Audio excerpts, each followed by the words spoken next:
নমস্কার। Hair transplant করে প্রায় 2 বছর কমপ্লিট করে ফেলতে চলেছি, আর মাত্র 4টে মাস বাকি আছে আমার কমপ্লিট হতে। টোটাল 20 মাস কমপ্লিট হচ্ছে, এখনো 4 মাস হলে 2 বছর কমপ্লিট হবে। তো এই টোটাল জার্নিটা হেয়ার ট্রান্সপ্লান্টের করা থেকে নিয়ে শুরু করে আজকের দিন পর্যন্ত কত টাকা খরচ করেছি, কি মেনটেন করেছি, কিভাবে বর্তমানে চলছি সেটা আপনাদেরকে দেখাবো। আর সেই সঙ্গে সঙ্গে এই 1 বছর 8 মাস অর্থাৎ 20 মাসের রেজাল্টটা আপনাদেরকে দেখাবো। অনেকদিন আমার রেজাল্ট দেখায়নি, হেয়ার ট্রান্সপ্লান্ট নিয়ে অনেক কথা আপনাদেরকে বলেছি। হেয়ার ট্রান্সপ্লান্টের যে ডার্ক স্টোরিটা আমার শুরু হয়েছিল 2017 থেকে শুরু হয়েছিল, যখন আমি 11-12 ওটা শুরু করলাম। যেহেতু আমার জেনেটিক প্রবলেম ছিল, হেয়ার লসের সমস্যা আমার ফ্যামিলিতে আমার বাবার ছিল, দাদুর ছিল, সেইখান থেকে আমি পেয়েছিলাম এবং আমার হেয়ার লসটা শুরু হয়ে গেছিল।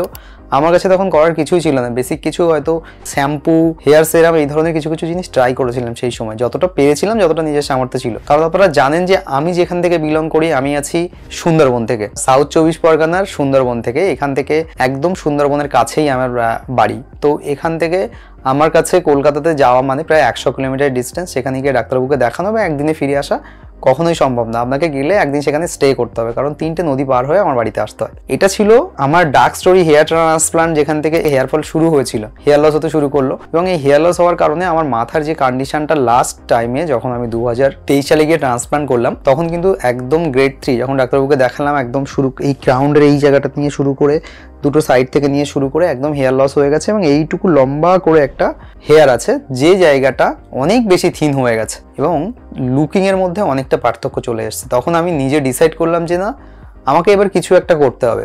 কি করব, আমি হেয়ার ট্রান্সপ্লান্ট করবো, এরকম একটা সিদ্ধান্ত নিয়ে হেয়ার ট্রান্সপ্লান্টের জন্য প্রস্তুতি নিতে থাকলাম। বাট আমি ক্লিনিকে ভিজিটও করলাম কলকাতার মধ্যে। ভিজিট করার পরে আমি চলে এলাম বাড়িতে। আমার খরচ জানালেও 3000 গ্রাফট 60,000 টাকা লাগবে। আমার কাছে কোনো টাকা নেই, কারণ আমি ট্রান্সপ্লান্ট করতে পারবো না। অতগুলো টাকা আমার জন্য জোগাড় করাটা কখনোই সম্ভব না। কিছু করার নেই, আমি মন খারাপ করে বাড়িতে চলে এলাম। পরে ক্লিনিক থেকে আমাকে ফোন করে বলা হলো আপনি চাইলে ইএমআইতে হেয়ার ট্রান্সপ্লান্ট করতে পারেন। তারপরে আমি সিদ্ধান্ত নিলাম, ওনারা আমাকে ডাকলেন, আমরা গিয়ে ভিজিট করলাম, করে ইএমআইতে করলাম। ইএমআই করার পরে প্রতি মাসে আমাকে একটা 5500 টাকা করে পার মান্থ ইএমআই পে করতে হতো এবং এই সিস্টেমে আমি হেয়ার ট্রান্সপ্লান্টটা করার সিদ্ধান্ত নিলাম। বিশ্বাস করুন, যদি ইএমআইতে না হতো আমি কোনোদিনই হেয়ার ট্রান্সপ্লান্ট করতে পারতাম না, আর আজকে আপনাদের সামনে এসে হেয়ার নিয়ে হয়তো এত কথাও বলতে পারতাম না। আজকে আমার অভিজ্ঞতা বলেন বা এই 2 বছর প্রায় কমপ্লিট হতে যাচ্ছে, তার নিরিখে আজকে হেয়ারের ডেন্সিটি, কোয়ালিটি, কন্ডিশন সবটা আপনাদের সামনে ভিজিবল। দেখতে পাচ্ছেন এই মুহূর্তে আমার হেয়ারের কন্ডিশন, ডেন্সিটি। আমি অবশ্যই আপনারা কমেন্ট করেছেন ডে লাইটে ভিডিও বানানোর জন্য। তার আগে একটা জিনিস আমি ডেইলি কেয়ার রুটিনটা আপনাদেরকে একবার জানিয়ে দিতে চাই যে দেখুন, হেয়ার ট্রান্সপ্লান্ট করে নিয়েছিলাম, তারপরে 7 দিনের বেসিক কেয়ার অনেক ভিডিও বানিয়ে দিয়েছি। আমি সেগুলো আর বলছি না। বেসিক কেয়ারের ভিডিও যদি আপনারা দেখতে চান অবশ্যই আমাকে কমেন্ট করে জানাবেন, আমি আপনাদেরকে পরবর্তীতে আরেকটা বেসিক কেয়ারের ভিডিওটা জানিয়ে দেবো। এখন আমি প্রেজেন্ট কেয়ারের কথা বলি। হেয়ার ট্রান্সপ্লান্ট করে নিয়ে 1 থেকে 7 দিন বেসিক কেয়ার, তারপরে থেকে শুরু হচ্ছে হেয়ার ট্রান্সপ্লান্টের শেডিং ফেজ, যখন আপনার হেয়ার লসগুলো পরপর ঝরে যেতে থাকবে। তারপরে 5 মাস পর থেকে আপনার রেজাল্ট আসা শুরু হবে। আমার তো 4.5 মাস থেকে রেজাল্ট আসা শুরু হয়ে গেছিলো। আস্তে আস্তে রেজাল্ট আসতে থাকলো, দেখলাম হেয়ারগুলো একদম মোটামোটা। এই যে হেয়ারগুলো দেখছেন, এই হেয়ারগুলো মোটামোটা। আমিও চিন্তা করেছিলাম আমার এই মাঝখানের যে হেয়ারগুলো ছিল, ঠিক এই জায়গাতে যে হেয়ারগুলো ছিল, সেই হেয়ারগুলো কি হবে। আমি ডাক্তারবাবুকে এই প্রশ্নটাও করেছিলাম যে ডাক্তারবাবু, আমার মিডিলে যে হেয়ারগুলো আছে সেগুলোর কি হবে। ওনারা বলেছিলেন যে ওনারা পিআরপি এবং মেডিকেশনের দ্বারা ওই হেয়ারগুলোকে ঠিক করে দেবো, ওই জায়গাতে ট্রান্সপ্লান্টের প্রয়োজন নেই। তখন আমিও আপনাদের মতো বোকার মতো বারবার ভাবতে থাকতাম যে এটা কি করে হবে।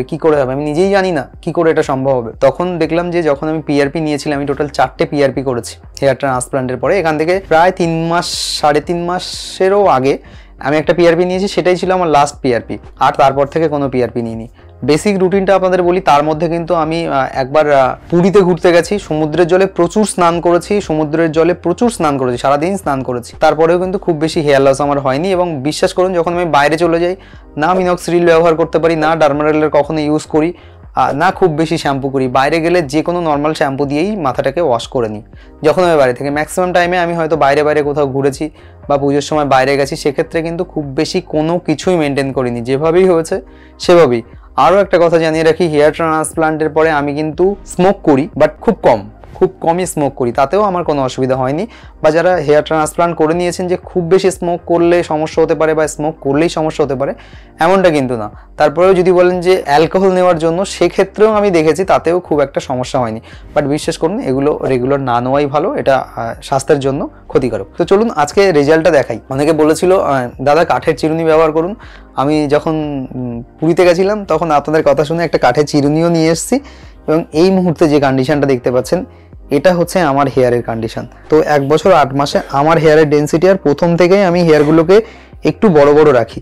আপনারা দেখেছেন যারা আমার ভিডিওগুলোকে ফলো করেন, আপনারা দেখেছেন যে প্রথম থেকেই কিন্তু আমি এরকম বড় বড় হেয়ার স্টাইল করি, অনেক বড় বড় হেয়ার রাখি এবং এর থেকেও বড় বড় হেয়ার রেখে দিই এবং বাইরে যাতায়াত করি, রৌদ্রের মধ্যে যাতায়াত করি। পরের দিন সকালে একদিন গ্যাপ দিয়ে কখনো যখন দেখি যে অতিরিক্ত ডাস্ট হয়ে গেছে সেদিন তো শ্যাম্পু করি প্রতিদিন, আর মাঝে মাঝে একদিন গ্যাপ দিয়ে দিই।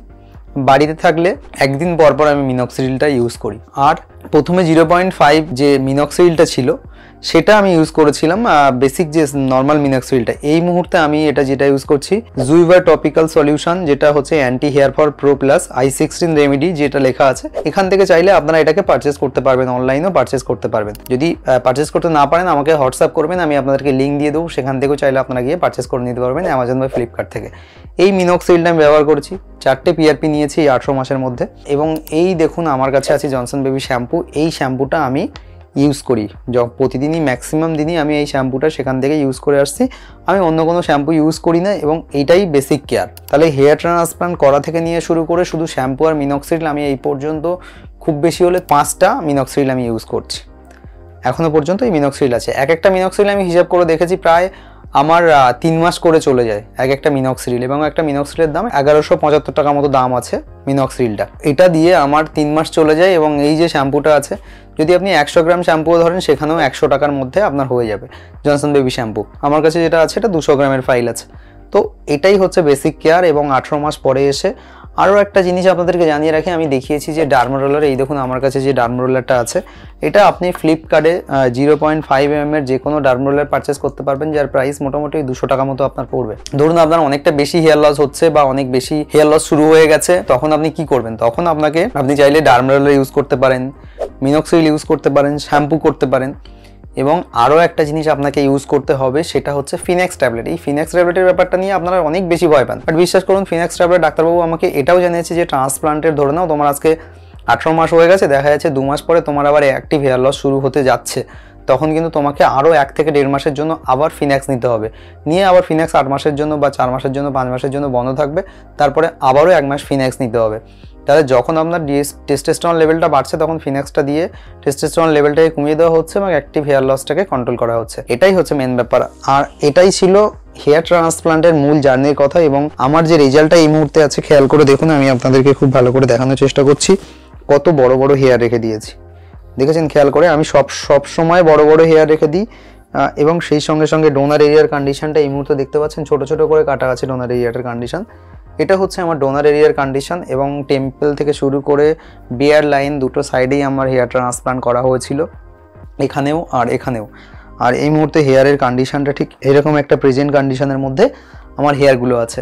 আপনাদেরকে খুব ক্লোজলি দেখানোর চেষ্টা করছি। দেখুন ট্রান্সপ্লান্টের পরে ট্রান্সপ্লান্টের হেয়ারের ডেন্সিটি এবং কোয়ালিটি কতটা মেনটেন করা গেছে। কারণ আমার ছিল 3000 গ্রাফটের সার্জারি, 5,500 টাকা খরচ হয়েছিল, প্রায় 2 বছর হতে যায়, অল্প কিছু মাস বাকি আছে, সেটা কমপ্লিট হয়ে গেলেও আমি দেবো। বাট এই মুহূর্তে আমার হেয়ারের ডেন্সিটি, কোয়ালিটি এবং কন্ডিশনটা আপনাদের সামনে এরকম একটা কন্ডিশনে এই মুহূর্তে আমি বিলং করছি। আর আমার এই রেজাল্টের পুরো গল্পটা আপনাদের সাথে শেয়ার করলাম। যদি কোনো কিছু বাদ থেকে থাকে আপনারা কমেন্ট করে জানাবেন কি কি জানতে চাইছেন। মিনক্সিডিল ব্যবহার নিয়ে অনেক ভিডিও বানিয়ে দিয়েছি।